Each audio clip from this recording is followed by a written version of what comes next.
Welcome to Elevate Hotel Design, the podcast that explores the artistry, strategy, and talent shaping today's hospitality spaces. I'm your host, Lorraine Francis of Cadiz Collaboration, and today's episode is special. We're broadcasting from the stunning showroom of Tabor Company in Irvine and taking you behind the scene on the factory floor.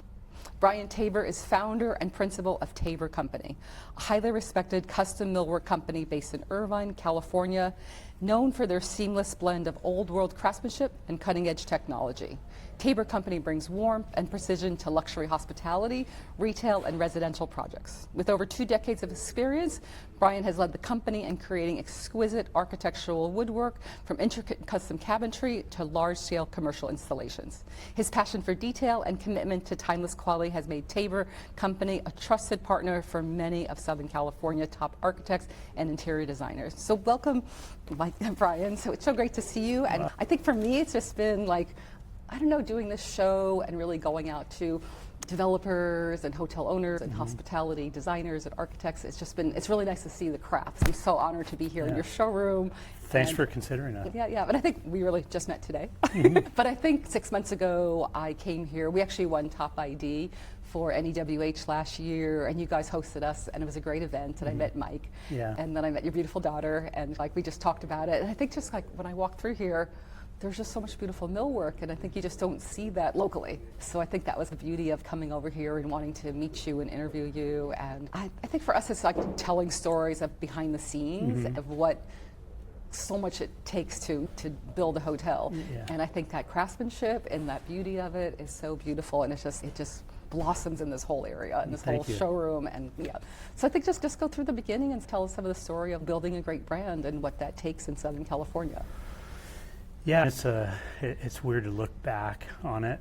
23 years, but I think it's a slow process. But the one thing we've been really consistent about is, I think the secret sauce to a big part of it is the people. And we've just surrounded ourselves with good people, whether it's drivers or drafters or installers, and we even have that philosophy with clients, vendors. And it's really important to us to enjoy what we're doing and who we're doing it with, and whether it's in here in the shop or in the office or out in the field. And we've just been really blessed to put that recipe together, and it's worked real well. But I think besides being blessed, I think it's also, so I went to the Pendry Hotel, and so we came in second place with Bubbles and Steam. So I always have a stinger when I mention that project, but when you go into a great project and it's beautiful by another designer, you're just like, oh, this is great. It has that private club. So when I felt like I went there and the host was like sticking a little sticker on my camera, and I was like, what? You're sticking a sticker on my camera? And then I walked down that beautiful corridor, and it was just the corridor to the bathroom. But I think like walking down that corridor and seeing that detail and the curve around those columns was like, okay, I'm gonna take my sticker off for a second, take a quick picture, and then walk through. And it's funny that you bring up that, that not only that job, but that specific part of the job is so much time went into that hallway that you wouldn't even really think about while you're walking down it. And that's probably one of the best examples for us of the collaboration. The contractor, driver, SPG brought us on early on, so we worked up front with the designer, and we have a very close relationship with the owner, Eagle Ford, Kevin Martin, and Corey Kramer, and we've just been really fortunate to work on some other projects with them, Vea, Newport Beach Country Club, Balboa Bay Club, and I think that partnership really is one of the reasons that job went so well for us. Is it's just a good example of a good team and just working together. No, it is about relationships. So I think it's when you get in with a certain owner and developer, it is really nice to do the next repeat job and really understand like their ticking points and where you need to be, like pricing wise or craftsman wise, and how do you balance that out. So before Vey and stuff, did you do a lot of hospitality? Like when you first started, what was like the focus of when we first started, we did P-Lam break rooms. So we had the Irvine company account at the time, and a good friend of mine got us on that account, and it was perfect for us at the time because we were just getting started and we weren't really ready or set up or capable of doing big jobs at any point or any stage of the process.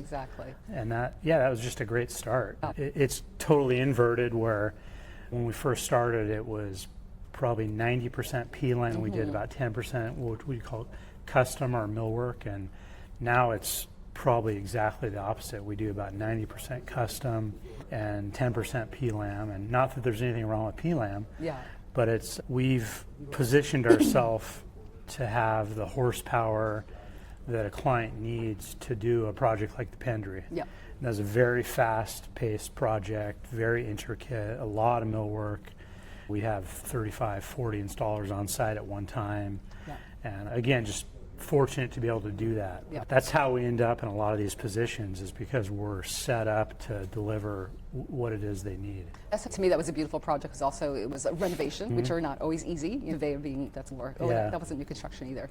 But that whole renovation process of how the millwork really is a jewelry, that kind of really makes it sing, and that craftsmanship and that detail. What can you put on a 30-year-old building, and how do you evolve it and stuff like that. But I think going back to the plastic laminate, so I worked at Gensler also. I did 2 tours of duty there, but I used to do Warner Brothers and Disney work, all those back-of-house break rooms and offices and all those millwork packages. All the stuff that doesn't really get the attention, but it's necessary. No, exactly. So I think also, so recently I had to look at some millwork shop drawings, and they were terrible.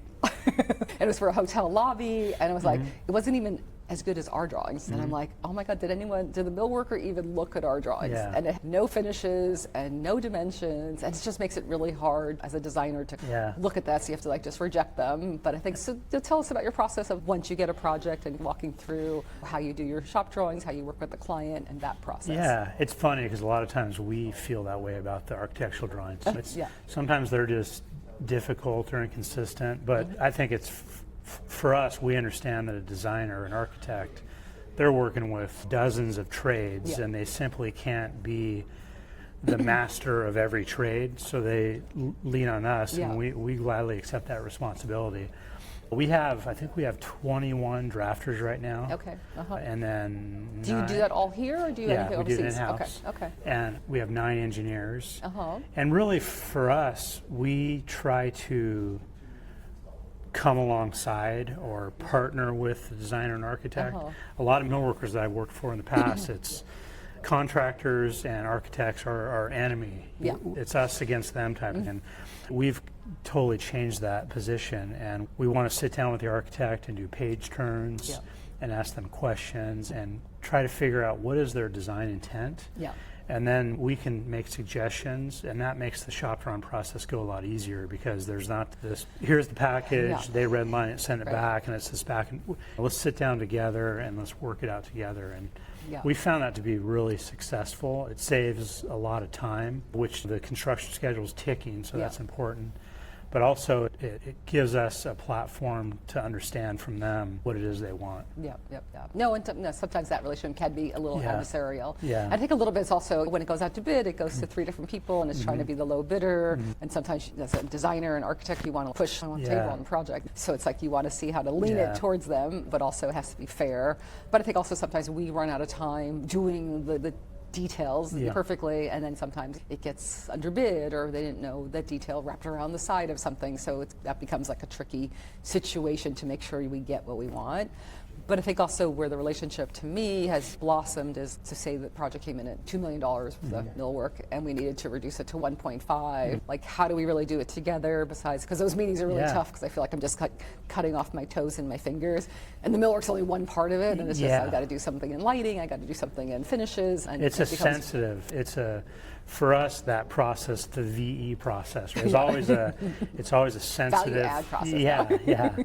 It's sensitive because there's the design or the dream or the vision that the designers have, and you don't want to just come in and start chopping things up. So that's why the conversation of understanding what is it you're looking for here, and maybe we can do it this way, which saves a little bit of money, but it keeps your design intent. Even for us, it's understanding. We're not in millwork every day. Even just, okay, we're going to get a better yield, or we could design a piece smaller, or do the doors different because we're going to have better yield. So what are other ways we could value engineer but keep the same intent and work together, or even a wood species, because sometimes I don't really know everything about wood species, and I'm sure you're way more educated on that.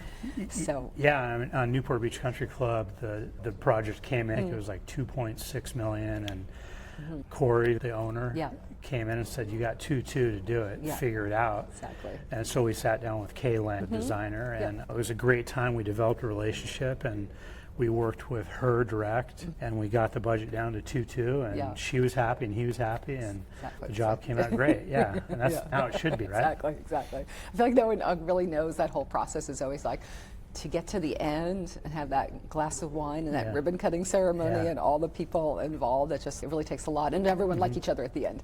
So I think that's the goal, is like if everyone likes each other at the end after 5 years or it's 3 a lot years of or work. whatever it takes. It's a lot of work. Yeah.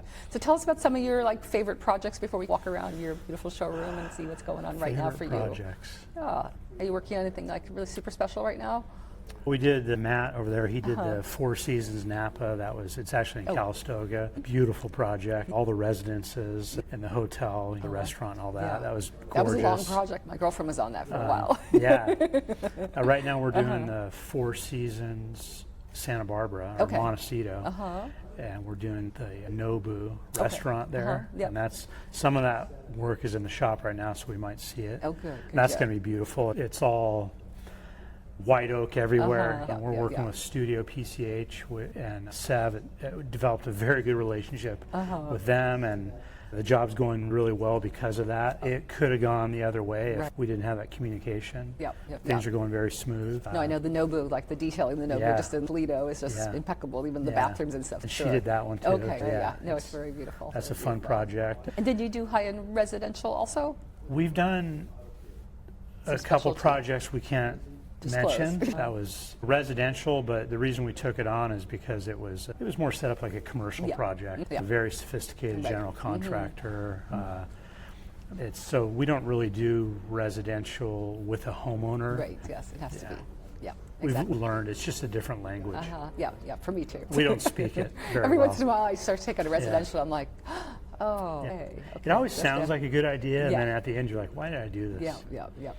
But it's like they're educated enough and they've done enough commercial stuff, they get the We do friends and we'll do architects and designer spaces because they know what they want and it's easy. But good. All right, so I saw a little Instagram thing the other day. I live a little flower farm in Hood River, Oregon, and someone showed me like a beautiful piece of wood with like resin and had all these flowers in it. So I was like, I need to find a place to make that. So I might hit you up on doing a little love project together. So that's good. But I think let's take a break from here and let's go walk, because I feel like that's the beauty of being here and seeing all the production, and we'll go and take you guys on a tour. It's time to walk around. So this is like the second floor of your space. How many square feet do you have in the whole space? The whole space is about 80,000 square feet. 80,000, that's big in Irvine. That's amazing. And upstairs, what we've done is downstairs, when we walk through, you'll see there's no office break room downstairs. What we've done is we've created the break room upstairs so everyone from downstairs can come up here and we can be together. Yeah. So I know when I first came here, we did a picture with our NAWH awards in front of this. So I think this was like beautiful, and of course I thought it was metal, and it's not. This is MDF, and it's cut this on the CNC. It took about 7 hours to cut each panel because it's so detailed. And can you guess what it is? No. I have a cheat code. It's Morse code. It says our company core values in Morse code. So, but going back to, so I'm part of EO, Entrepreneur Organization, and we talk a lot about core values. So what are your core values, and how do you make sure they're implemented? It's funny. Quality. Integrity, teamwork, safety.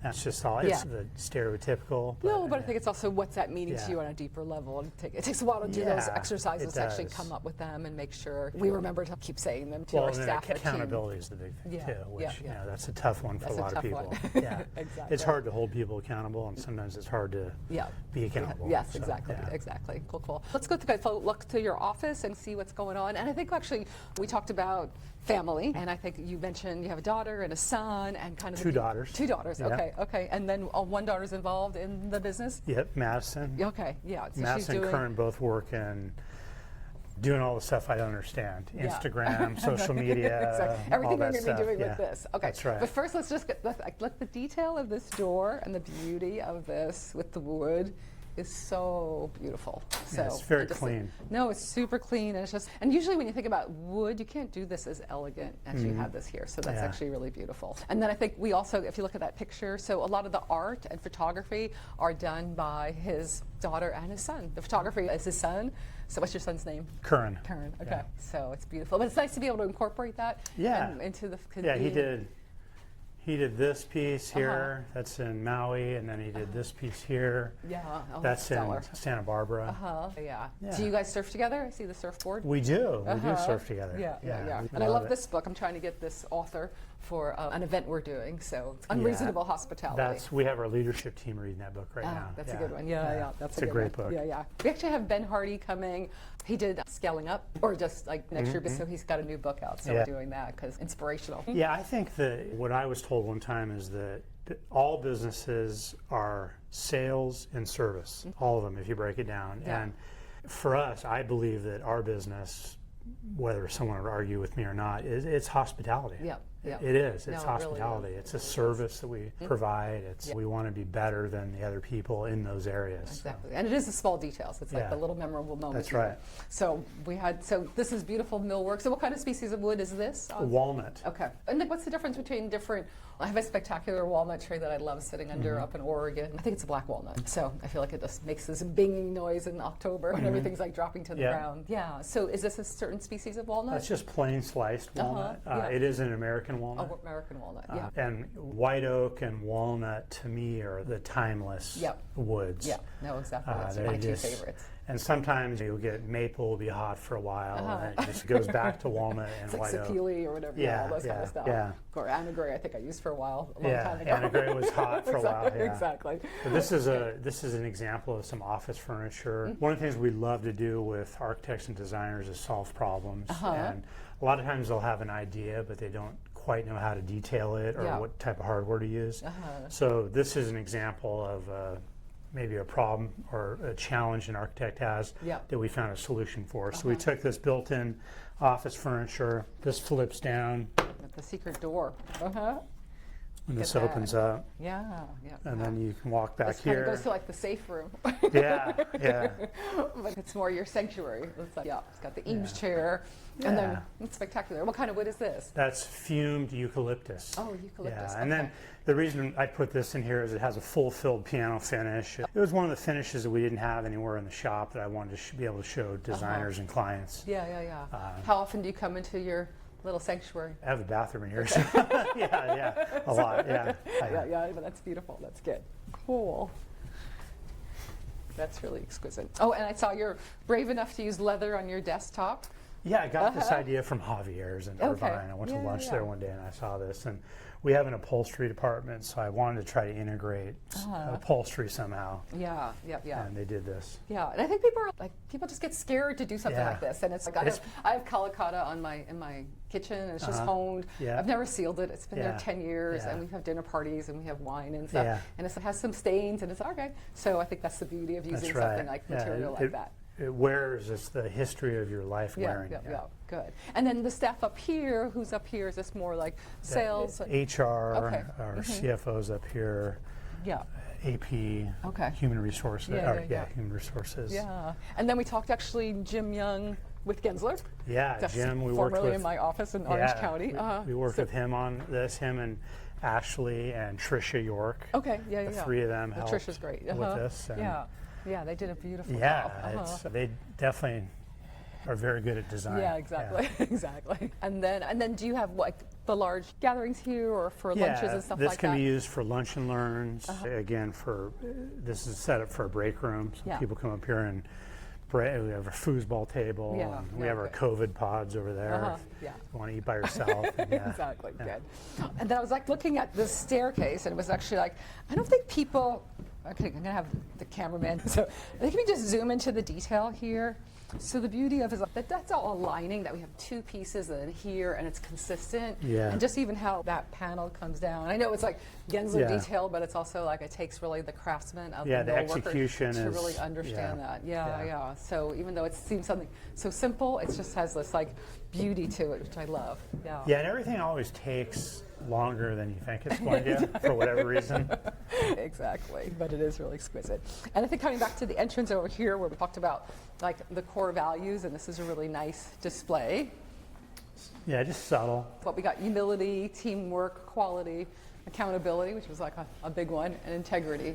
but it's just a beautiful detail. And I think when I first met Mike, it was more about that whole idea of wanting to bring more people here, because people, it's hard to get an architect and designer to come to a showroom and kind of look at it. Yes. So it's really nice that you've taken the time to host events in the industry and bring people here to gather. Yeah, So- we really try to do as many lunch and learns as possible, and that's part of that is investing into the future, into the younger, Yeah. fresh out of school designers or architects that haven't walked through a manufacturing facility, and there's so much to learn that they couldn't learn in school. And we want to be a resource for them to get questions answered, but also if you see all these wood veneer samples, Yeah. these are all set up and ready for architects to come by. And they do it every couple of weeks while someone come by, hey, can I come pick up some samples? Yeah. And anything they see here they can take. Yeah. And they use these to present to clients. Yeah. And the clients will often say, can I get a little bit darker or lighter? Or, Right. And they'll bring it back, and then we'll start to work with them and fine tune. Yeah. Is what that it the is. eucalyptus again? It is. Yeah, that's beautiful. I'm trying to figure Yeah, out and what then we project I just- could use that on. Yeah. We just, everything's labeled, so Okay. it's real easy. Yeah. No, I think there's like coveted samples that you have. Yes, As a designer, yes. I have like a beautiful walnut kind of corner Yeah. detail I put in a lot of presentations. So Yeah, and that's good. we're working with Gensler right now on a JP Morgan Chase job. Okay. That we might not get, but we let them know, hey, look, whether we get it or not, what do Yeah, you need? And yeah. we've done a couple iterations of some samples, and we've been sending them back to New York for Okay. approval. And who knows? Yeah. Maybe we'll get the job, maybe Yeah. we won't. But Exactly. Good. And I think so with the stonework, do you do some of that here also?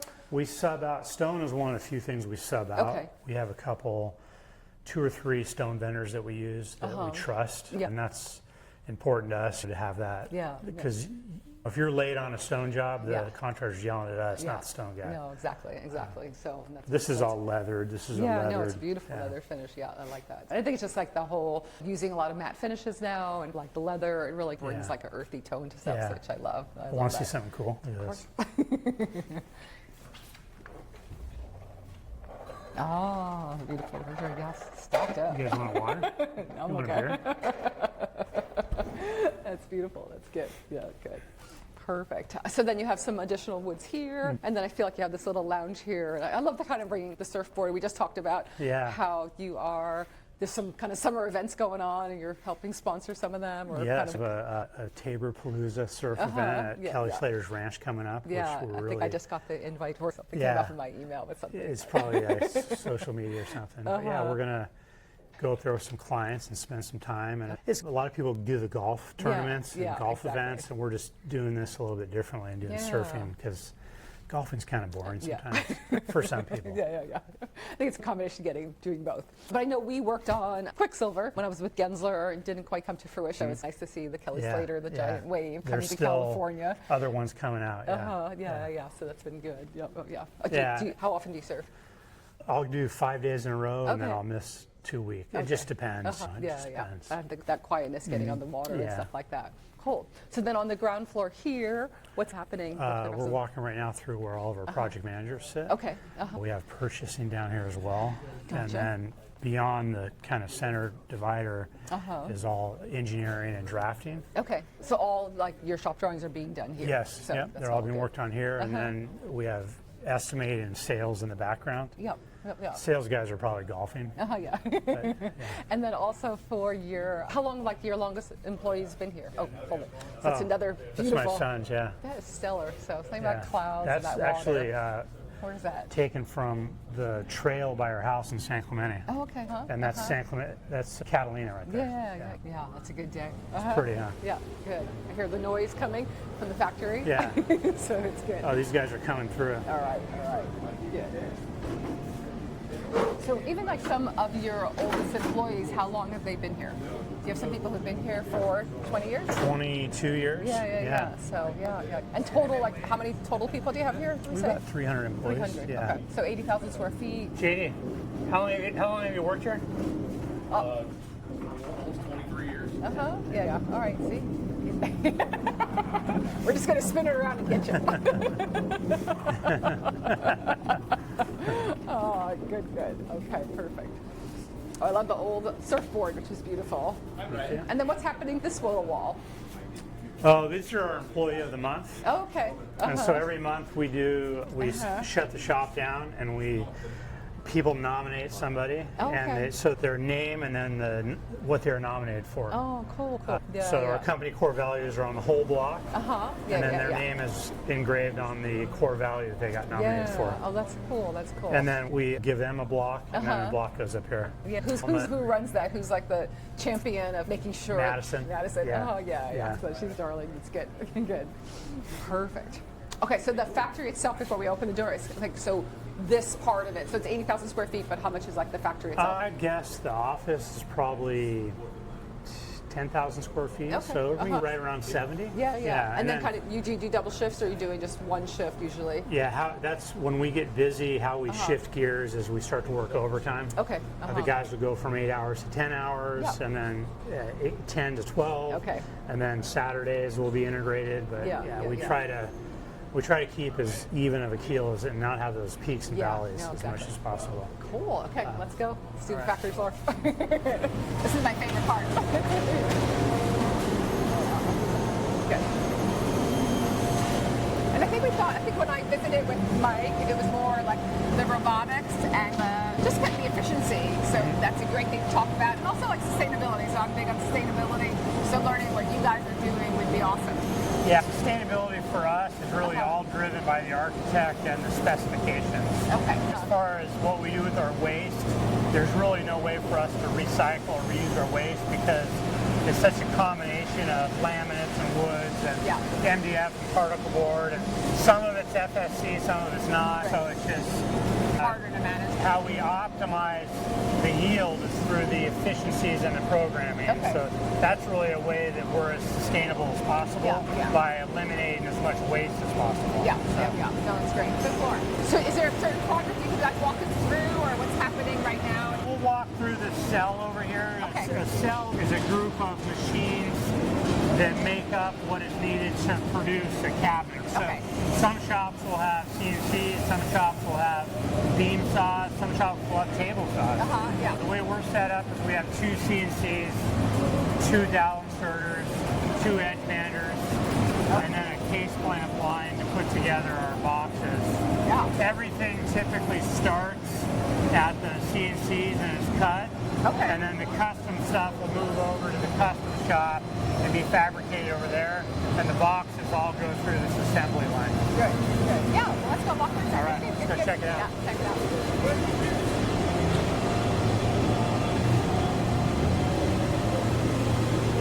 How are you?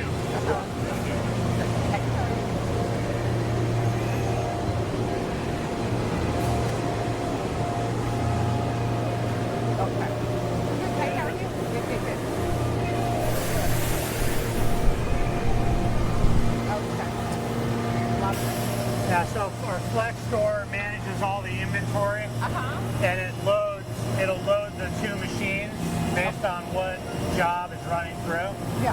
This has really helped with our efficiency. And it's a lot safer.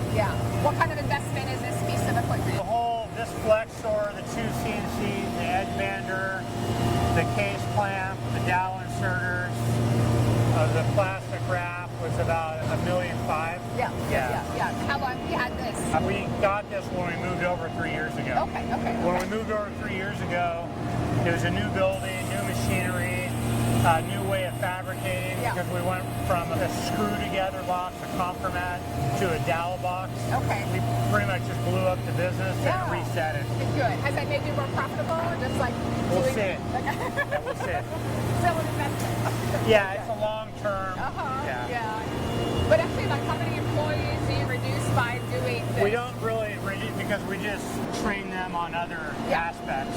We used to have 5 CNCs and 5 operators and obviously 5 footprints. And now we went down to the 2 CNCs and we're probably 50% more productive. That's amazing. And that's just the combination of the flex store. These machines are much faster and they just work well together. I think you're being profitable.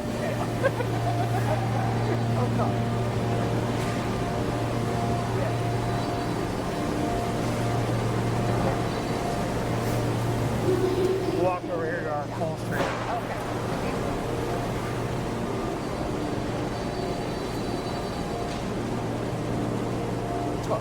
Hello. Okay. Perfect. So you upholster everything in-house? Yeah, this is a really cool spot to stop and really think about the technology and the innovation that you get with these $1 million pieces of or setups, and all the bolts and nuts and the programming and the software. There's just so much that goes into that. And then you walk over here, and this is all done by hand. Yeah. You have, it's really a craft. You have a pair of scissors and a sewing machine. And they're artists. Yeah. And it's really cool to see the two areas come together and work together. No, and I think doing it right and having the right pitch and also like the fabric and kind of the seams and aligning everything, it really takes like that art. The work she does is... How long has she been here? What's her name? She's ever since we were probably 6 years. Okay. Yeah. Good. How are you?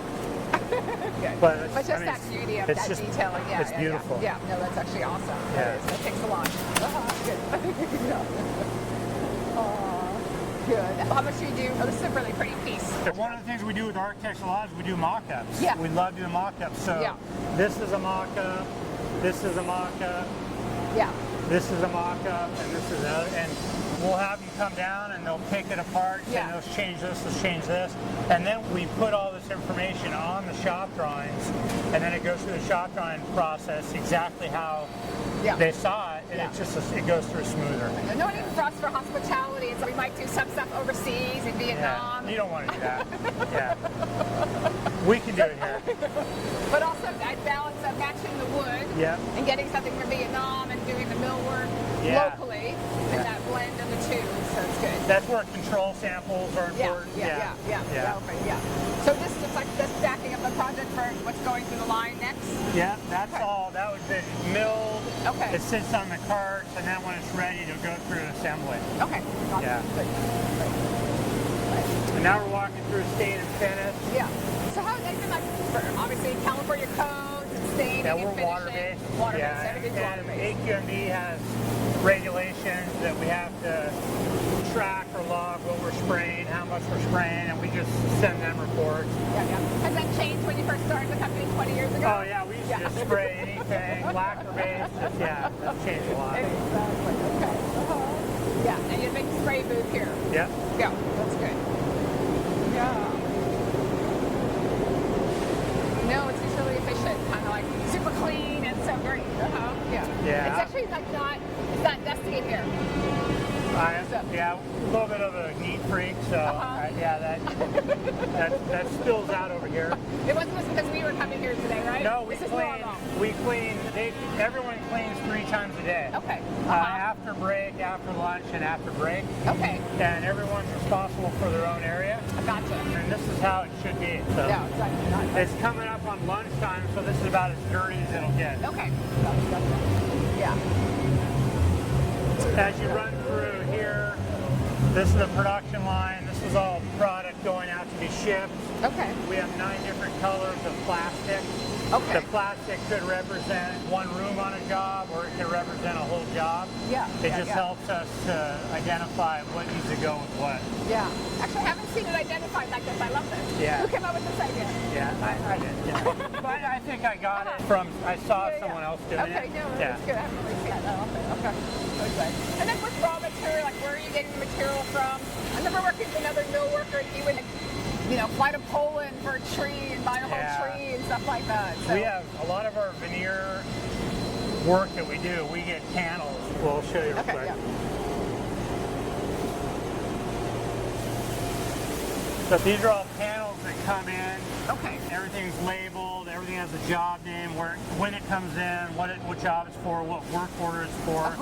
We use 2 veneer suppliers typically. Okay. Talbert Architectural Panels and GL Veneer. GL Veneer. And in my opinion, those are the only 2.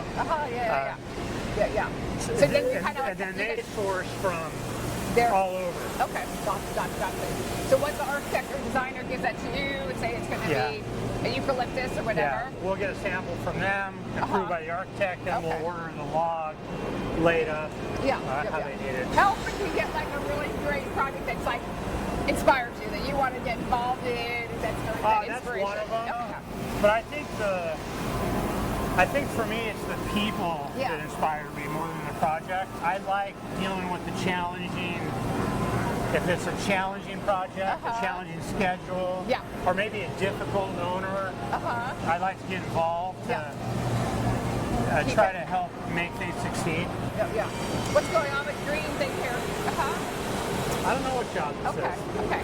This is Kind of looks like an office, yeah. See green and gray. 3rd and Fairfax. Okay. So- Yeah. It's an amenity space. Okay. Yeah. Great.